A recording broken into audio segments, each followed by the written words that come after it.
17 साल बाद crime show India's most wanted के मशहूर एंकर सोहेब इलियासी के गुनाहों का हिसाब हो गया। जस्टिस डिलेड जस्टिस डिनाइड सवाल जरूर खड़ा होता है, लेकिन अंत में न्याय मिला। पत्नी की हत्या के लिए दोषी करार दिए गए इलियासी को दिल्ली की कड़कड़डूमा कोर्ट ने उम्र कैद की सजा सुना दी। अदालत ने उसे 2 लाख रुपए का जुर्माना और 10 लाख रुपए का मुआवजा देने के लिए भी कहा है।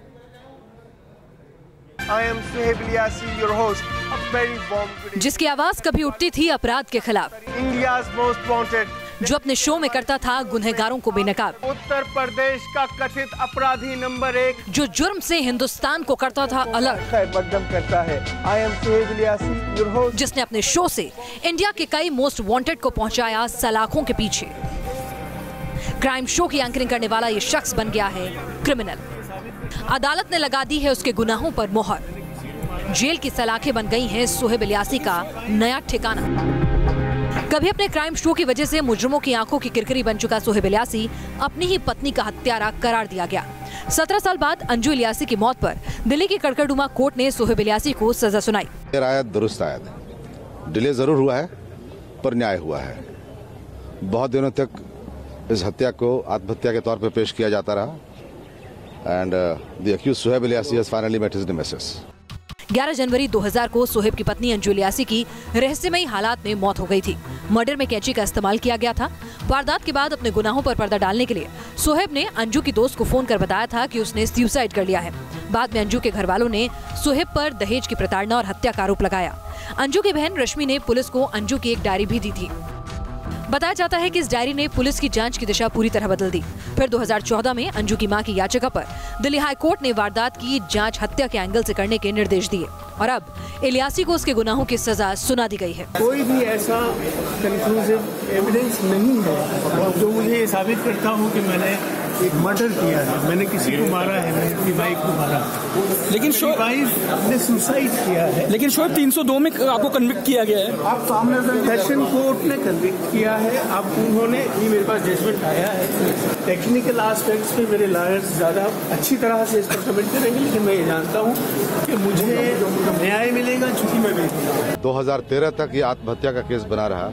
2014 में ऑनरेबल हाई कोर्ट और ऑनरेबल सुप्रीम कोर्ट के कहने के बाद, उनके आदेश के बाद दफा 302 ऐड होती है। कोर्ट के आदेश के बाद 5 बड़े डॉक्टरों की नया मेडिकल बोर्ड बनाया जाता है जिसने ओपिनियन दिए फाइनली कि it is a case of murder. तो स्ट्रगल तो था। रुपए के इनाम के हकदार इस हफ्ते आप। 1998 में अपना क्राइम शो शुरू करने के बाद सोहेब इलियासी टेलीविजन की दुनिया का चर्चित चेहरा बन गया, लेकिन 17 साल पहले किए गए एक जुर्म ने उसका सारा स्टारडम छीन लिया और अब वो गुनाहों की सजा काटेगा। दिल्ली से अरविंद सिंह के साथ टीम न्यूज नेशन। और कोर्ट में क्या हुआ, सरकारी वकील ने क्या कुछ कहा? सोहेब इलियासी की फांसी की मांग की सरकारी वकील ने सोहेब इलियासी के लिए कहा इन्हें सजाए मौत होनी चाहिए क्योंकि ये प्री प्लान मर्डर था। सोहेब के वकील ने कम सजा की गुहार अदालत के सामने लगाई। सोहेब इलियासी मानसिक रूप से परेशान था, वकील ने ये दलील दी और उसी वजह से ये फैक्टर जो है वो सोचा जाना चाहिए। सोहेब के वकील ने 1992 के राजेंद्र प्रसाद केस का भी हवाला दिया। सोहेब इलियासी ने भी कहा कि मैं निर्दोष हूं। कड़कड़डूमा कोर्ट ने तमाम दलीलें खारिज करते हुए उम्र कैद की सजा सुनाई।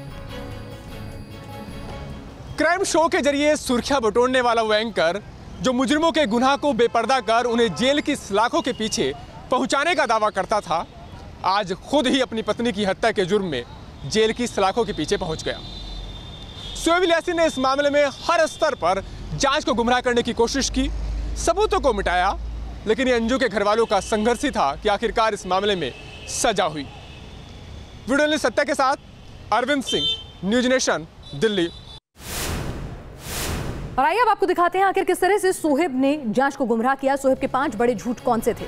पुलिस के सामने सोहेब ने लगातार मनगढ़ंत कहानियां सुनाई, जांच को प्रभावित करने की कोशिश की। कहा कि पत्नी अंजू के साथ कहासुनी हुई और उसी कहासुनी में अंजू ने खुद को रिवॉल्वर से मारने की कोशिश की और जब रिवॉल्वर से मारने में वो कामयाब नहीं मिला तो किचन में जाकर खुद पर चाकू से वार करने शुरू कर दिए। पत्नी अंजू की मौत को उन्होंने खुदकुशी बताया और यही 5 झूठ और बार बार बदलते बयान सोहेब के लिए मुश्किल का सबब बने।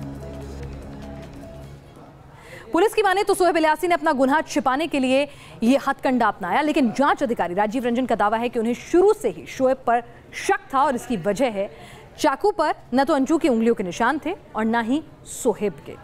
अगर अंजू ने आत्महत्या की होती तो जाहिर सी बात है कि चाकू पर अंजू की उंगलियों के निशान होते। अंजू को अगर सीधे अस्पताल ले जाया गया तो फिर वॉशरूम में मौजूद खून के धब्बे कैसे थे? उसने भी शक को और ज्यादा मजबूत कर दिया। इससे सोहेब पर सबूत मिटाने का शक हुआ। कैसे पुलिस का शक यकीन में बदला, ये भी आपको बताते हैं।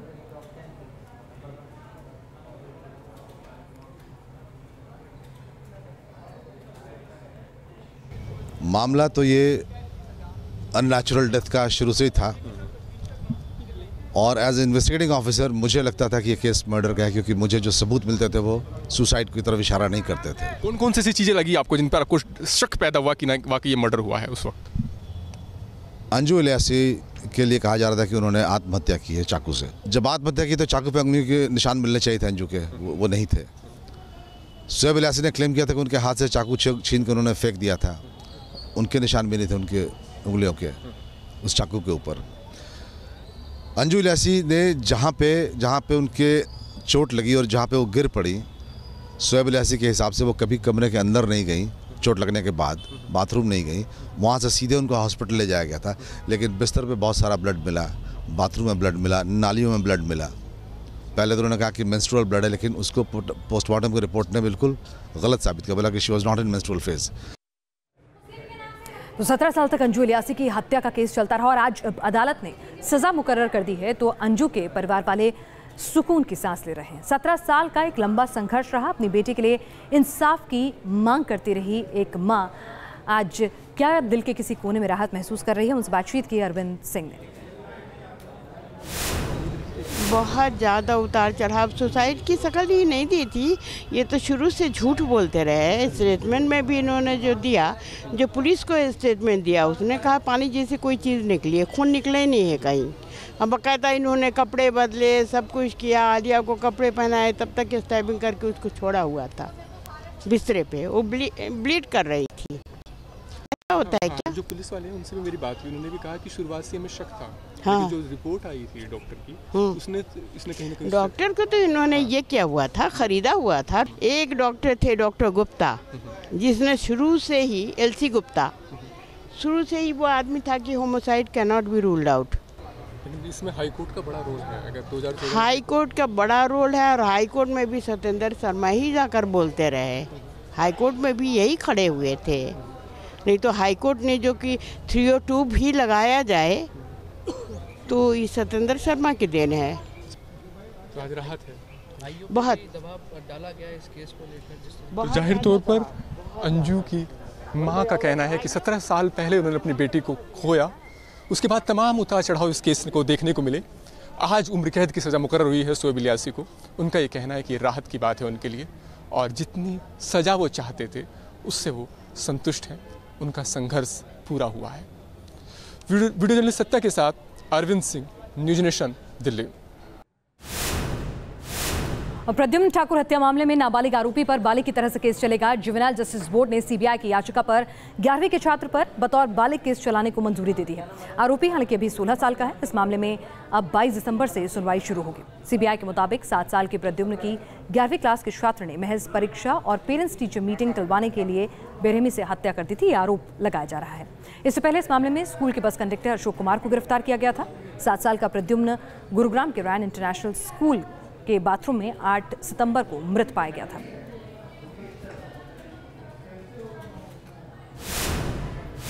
आइए आपको बताते हैं कि प्रद्युम्न हत्या केस में जुवेनाइल बोर्ड ने किस कानून के तहत नाबालिग आरोपी पर बालिग की तरह केस चलाने का फैसला किया है। साल 2012 में हुए निर्भया कांड के बाद जघन्य अपराध के लिए नाबालिग आरोपियों पर कड़े कानून की जरूरत महसूस की गई, क्योंकि उस जघन्य केस में भी एक आरोपी नाबालिग था जो सिर्फ 3 साल की सजा के बाद आसानी से रिहा हो गया।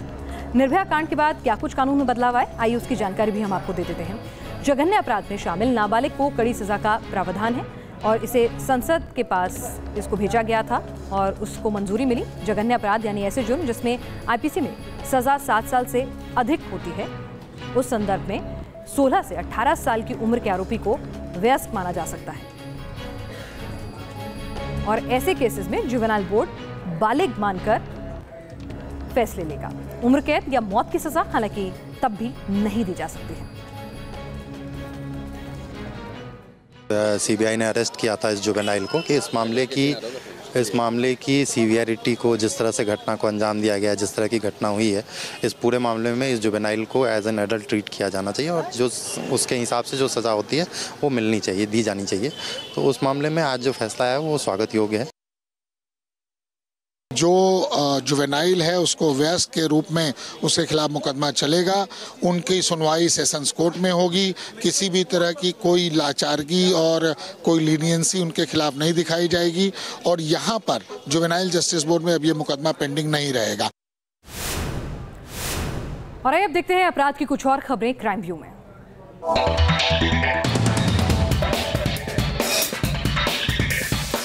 दिल्ली के मुंडका इलाके में बैंक में सेंध लगाकर चोरी की वारदात। कोऑपरेटिव सोसाइटी बैंक में चोरों ने लाखों के गहनों और 28 लाख की नकदी पर हाथ साफ किया। चोरों ने गैस कटर से बैंक के लॉकर को काटा और सीसीटीवी कैमरे तोड़ डाले। यूपी की बस्ती में एक आश्रम के बाबा पर रेप का आरोप। उत्तर प्रदेश और छत्तीसगढ़ की 4 महिलाओं ने बंधक बनाकर रेप का आरोप लगाया। पुलिस के छापे से पहले आरोपी बाबा फरार।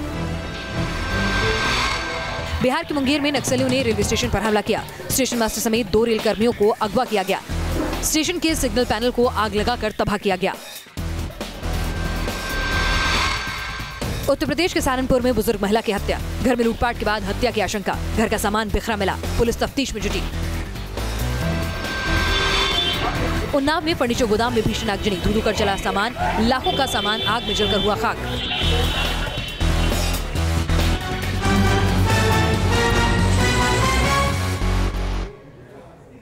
क्या द्रौपदी पहली नारीवादी थी? क्या द्रौपदी महिलाओं के हक के लिए उठी पहली आवाज थी? महाभारत अब तक कृष्ण के गीता उपदेश, कौरवों पांडवों की लड़ाई के लिए जानी जाती रही है, लेकिन उसी महाभारत को एक नया नजरिया दिया है बीजेपी के कद्दावर नेता राम माधव ने। राम माधव मुश्किल वक्त में बीजेपी के खेवनहार के तौर पर जाने जाते हैं। जम्मू कश्मीर में पीडीपी के साथ गठबंधन में भी राम माधव की अहम भूमिका रही। तो सबसे पहले आपको सुनवाते हैं आखिर राम माधव ने द्रौपदी को लेकर क्या बयान दिया। Draupadi, the first feminist of the world. 5 husbands. A lady who wouldn't listen to any of the 5. She would only listen to Krishna. A friend. और गौरक्षा के नाम पर मचा सियासी गदर आपसे छिपा नहीं। अब उत्तर प्रदेश की सरकार एक नई पहल करने जा रही है। योगी सरकार गौरक्षा के लिए बाकायदा एक सरकारी समिति बना रही है। सरकार का कहना है इससे गायों की भी रक्षा होगी, किसानों को भी राहत मिलेगी, लेकिन सियासी विरोधी इसे राजनीति से ज्यादा कुछ और नहीं मान रहे हैं। क्या होगा इस समिति में, देखिए इस रिपोर्ट में। गाय पर उत्तर प्रदेश का सियासी पारा चढ़ने की आशंका फिर बढ़ गई है। दरअसल उत्तर प्रदेश में गौरक्षा के लिए अब सरकारी समिति बनाने की तैयारी है। योगी सरकार पूरे यूपी में गौशाला खोलेगी, जिसे चलाने की जिम्मेदारी स्थानीय कमेटी को दी जाएगी। समिति में डीएम, एसएसपी और इलाके के 2 गौ प्रेमी शामिल किए जाएंगे। पशुधन को ठीक से हम व्यवस्थित रखना चाहते हैं, क्योंकि कुछ लोग जब गाय दूध देना बंद कर देती है तो उनको छोड़ देते हैं। इस तरह से हर जिले में हमने व्यवस्था की है। 2 हमारे मोटिव उससे पर्पस सॉल्व होते हैं। एक तो हम गौवंश को सही से सुरक्षित रख पाएंगे और दूसरा जो किसानों की, अन्य जो लोगों की समस्या, उसका भी समाधान उसमें होगा। यूपी की सरकारी गौरक्षा समिति का मकसद सरकार चाहे जो बताए, लेकिन विरोधियों को सरकार की मंशा पर एतबार नहीं है। गौरक्षा पर तो सभी एकमत हैं, लेकिन उनके नाम पर बढ़ती गुंडागर्दी को लेकर संदेह जाहिर किया जा रहा है कि गौरक्षा आयोग बना करके तो ठीक है, गायों को आप सुविधा दे देंगे, गाय के नाम पर लोगों की हत्या हो रही है, उन लोगों के लिए भी कोई आयोग बनाएंगे, उनकी रक्षा, उनकी सुरक्षा का कुछ इंतजाम ये सरकार करेगी या नहीं? सैकड़ों बछड़े जो है हर गांव में खेत में फसल को बर्बाद कर रहे हैं, उनको कोई पूछने वाला नहीं है। तो सिर्फ किसी भी चीज़ को अपने वोट के लिए शुरू करना हमें लगता है कि अच्छी बात नहीं है। चाहे अवैध बूचड़खानों पर कार्रवाई हुई या फिर एंटी रोमियो स्क्वाड का गठन, योगी सरकार के कामकाज के तरीके पर विरोधी सवाल उठाते रहे हैं। इसी कड़ी में नया नाम गौरक्षा समिति का भी जुड़ गया है। लखनऊ से निखिल शर्मा के साथ टीम न्यूज़ नेशन।